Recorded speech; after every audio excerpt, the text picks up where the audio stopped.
Good morning student. रसायन विज्ञान आप लोगों का चैप्टर चल रहा है परमाणु संरचना। तो इसमें दो संरचना पहले से बताए थे कि जे थॉम्सन का जो तरबूज मॉडल है कि तरबूज का लाल जो गुदा होता है वो मतलब पॉजिटिव आवेश है और इलेक्ट्रॉन उसमें बीज के समान जगह जगह दसे हुए हैं।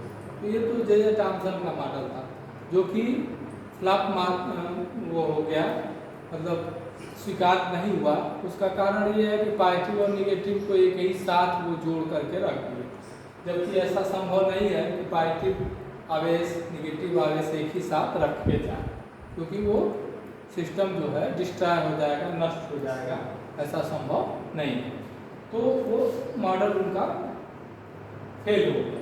उसके बाद दूसरा मॉडल आया रदरफोर्ड का, जो पन्नी के ऊपर अल्फा रेज का बम्बार्डिंग करके वो निकाले थे।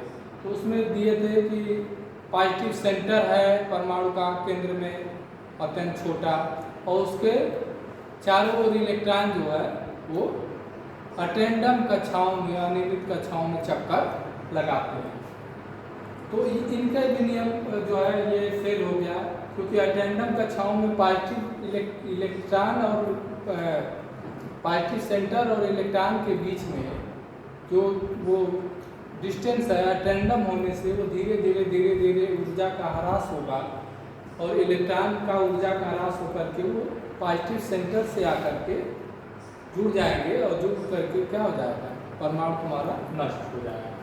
तो इस तरीके से ये माना गया कि रदरफोर्ड का भी मॉडल सक्सेस नहीं है, क्योंकि जो है वो अटेंडम कक्षाओं में अनियमित कक्षाओं में इलेक्ट्रॉन उसके नाभिक के चारों ओर चक्कर नहीं लगा सकता।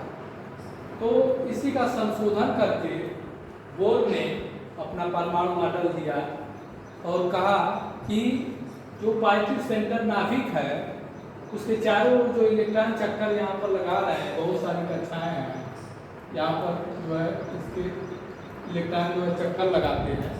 तो इलेक्ट्रॉन जो चक्कर लगा रहे हैं तो उसमें अस्थायी कक्षाओं में ही चक्कर लगाते हैं। ऐसा नहीं है कि उसके चारों अटेंडम कक्षाएं अनियमित कक्षाएं हैं, कोई भी रेडियस की हो सकती है, ऐसा नहीं है। निश्चित दूरी पर निश्चित ऊर्जा की कक्षाएं हैं जो कि जिसमें इलेक्ट्रॉन जो है वो चक्कर लगाते रहते हैं, और निश्चित ऊर्जा की कक्षाएं होने से वो इलेक्ट्रॉन उन ऊर्जा स्तरों में जब रहते हैं तो अपनी ऊर्जा का ह्रास नहीं करते, कोई एनर्जी रिलीज नहीं होती। तो इन कक्षाओं को जैसे n=1 n=2 3 4 या KLMNOP या इस तरीके से प्रदर्शित करते हैं। तो ये अस्थायी जो कक्षाएं नाभिक के चारों ओर होती हैं निश्चित दूरी पर हर परमाणु में, वो अस्थायी कक्षाओं में जब इलेक्ट्रॉन गति करता है तो इस अस्थायी कक्षाओं में ऊर्जा का ह्रास नहीं होता। तो दो चीज़ें हैं, पहला चीज़ कि नाभिक के चारों ओर अटेंडम अनियमित कक्षाएं नहीं होती, अस्थायी स्थिर कक्षाएं होती हैं जिनमें इलेक्ट्रॉन चक्कर लगाता है।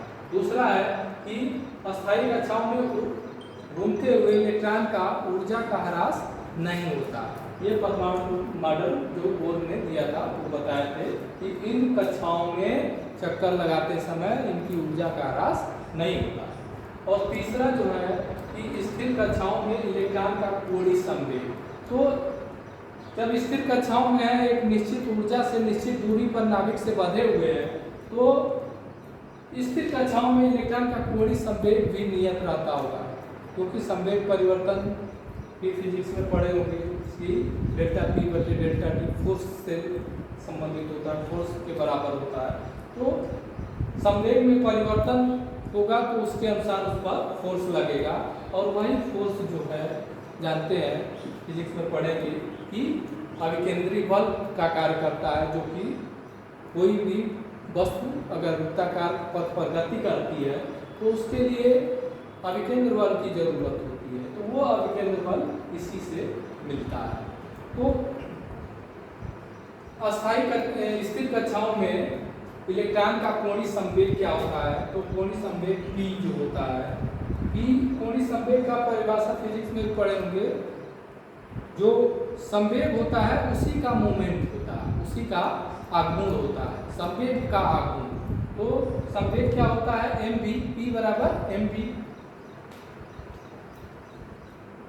तो कोणीय संवेग जो होता है ये रेखीय संवेग है। क्या है, रेखीय संवेग।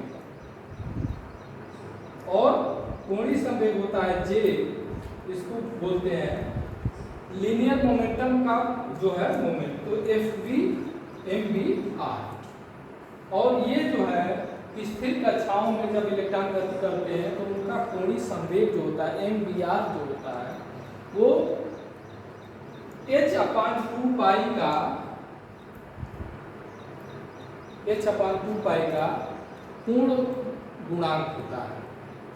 ठीक है, पाई क्यूब गुणांक से जो है ये करने से प्राप्त होता है, जहाँ n का मान जो है 1 2 3 4 धनात्मक गुणांक नेचुरल। तो j का मान जो है वो n j equal to n h/2 pi होगा, जो कि n इक्वल टू 1 2 3 4 5 6 7 इस तरीके से होता है। तो स्थिर कक्षाओं में गति करते समय इनका कोणीय संवेग भी फिक्स होता है। चौथा पॉइंट होता है कि जब इलेक्ट्रॉन, बहुत सारे इलेक्ट्रॉन होते हैं, तो कोई इलेक्ट्रॉन अगर जैसे जैसे नाभिक से दूर जा रहा है ऊर्जा बढ़ती चली जा रही है, तो n इक्वल टू 2 से n इक्वल टू 1 में आता है, ज़्यादा ऊर्जा से कम ऊर्जा में, तो ऊर्जा रिलीज होगी, उत्पन्न होगी। और n इक्वल टू 1 से 2 में कम ऊर्जा से अधिक ऊर्जा में जाएगा, तो ऊर्जा क्या होगी, उसको सप्लाई करनी पड़ेगी, उसको देनी पड़ेगी, तो ऊर्जा का अवशोषण होगा। तो इलेक्ट्रॉन ऊर्जा का अवशोषण भी कर सकता है, इलेक्ट्रॉन ऊर्जा का उत्सर्जन भी कर सकता है। और यह उत्सर्जन और अवशोषण जो होता है वो अगर 2 से 1 में जाता है, E2 माइनस E1 अगर 2 से 1 में आता है, तो ये जो ऊर्जा होती है वो इसको बोलते हैं nhν या hν। जो संगत फोटान होगा उसकी ऊर्जा जो है वो E2 माइनस E1 के बराबर होगी। तो हर किस एनर्जी लेवल से किस एनर्जी लेवल में आता है उसके संगत ऊर्जा का उत्सर्जन और अवशोषण होता है। तो इस तरीके से उस अवशोषित फोटान जो होगा उसकी फ्रीक्वेंसी क्या होगी, न्यू क्या होगा, तो E2 माइनस E1 बटे h से आप उसकी अवशोषित जो फोटान है उसकी ऊर्जा की फ्रीक्वेंसी ज्ञात कर सकते हैं। इस तरीके से new equal to E2 minus E1 बटे h, जिससे जो है आप संगत फोटान की एनर्जी फ्रीक्वेंसी ज्ञात कर सकते हैं। तो ये परमाणु मॉडल का बोर्ड का इसमें ये 4 चीज़ें पूछते थी कि कैसे जो है इलेक्ट्रॉन उसके चारों ओर अस्थायी कक्षाएं हैं, अटेंडर नहीं है। अस्थायी कक्षाओं में इलेक्ट्रॉन जो है वो क्या करते हैं कि अस्थायी ऊर्जा से संबद्ध होते हैं। जब एक ऊर्जा स्तर से दूसरे ऊर्जा स्तर में आते हैं तो एनर्जी रिलीज करते हैं।